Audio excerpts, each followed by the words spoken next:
ఎన్నికల విధుల్లో పాల్గొంటున్న సిబ్బంది బాధ్యతగా విధులు నిర్వహించి ఎన్నికలు సజావుగా సాగేందుకు అన్ని జాగ్రత్తలు తీసుకోవాలని తిరుపతి జిల్లా కలెక్టర్ ప్రవీణ్ కుమార్ పేర్కొన్నారు. తిరుపతి కచ్చపి ఆడిటోరియంలో గురువారం సార్వత్రిక ఎన్నికలు 2024పై తిరుపతి అసెంబ్లీ నియోజకవర్గంలో ఎన్నికల విధుల్లో పాల్గొంటున్న ప్రిసైడింగ్ అధికారులకు, అసిస్టెంట్ ప్రిసైడింగ్ అధికారులకు, తిరుపతి అసెంబ్లీ నియోజకవర్గం రిటర్నింగ్ అధికారి, Tirupati municipal corporation commissioner Aditi Singh ఆధ్వర్యంలో నిర్వహించిన 2వ విడత శిక్షణ కార్యక్రమంలో తిరుపతి జిల్లా కలెక్టర్ ప్రవీణ్ కుమార్ పాల్గొన్నారు.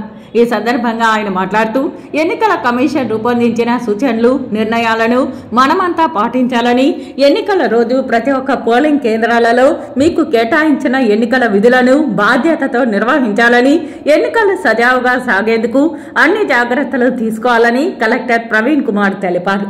అదేవిధంగా ప్రిసైడింగ్ అధికారులు పీఓ డైరీ, పీఓ రిపోర్ట్ ఎప్పటికప్పుడు ఎన్నికల రోజు నమోదు చేయాలన్నారు. తిరుపతి ఎన్నికల రిటర్నింగ్ అధికారి అదితి సింగ్ మాట్లాడుతూ ఎన్నికల విధుల్లో బాధ్యతలు నిర్వహించే అధికారులకు 12వ తేదీ తిరుపతి ఎస్వి ఆర్ట్స్ కళాశాల వద్దకు వచ్చి మీ పోలింగ్ కేంద్రాలకు కేటాయించిన ఈవీఎంలను, వీవీప్యాట్లను, మిగతా సామాగ్రి అన్నింటినీ స్వాధీనం చేసుకోవాలని, 13వ తేదీ పోలింగ్ రోజు ఉదయం 5 గంటలకు పోలింగ్ కేంద్రాలలో సిద్ధంగా ఉండాలన్నారు. పోలింగ్ రోజు ఉదయం 7 గంటల నుండి పోలింగ్ ప్రారంభించి సాయంత్రం 6 గంటల వరకు పోలింగ్ సాగుతుందని, పోలింగ్ విధులు మనమంతా సమన్వయంతో సజావుగా సాగేలా పనిచేద్దామని తిరుపతి ఎన్నికల రిటర్నింగ్ అధికారి అదితి సింగ్ తెలిపారు.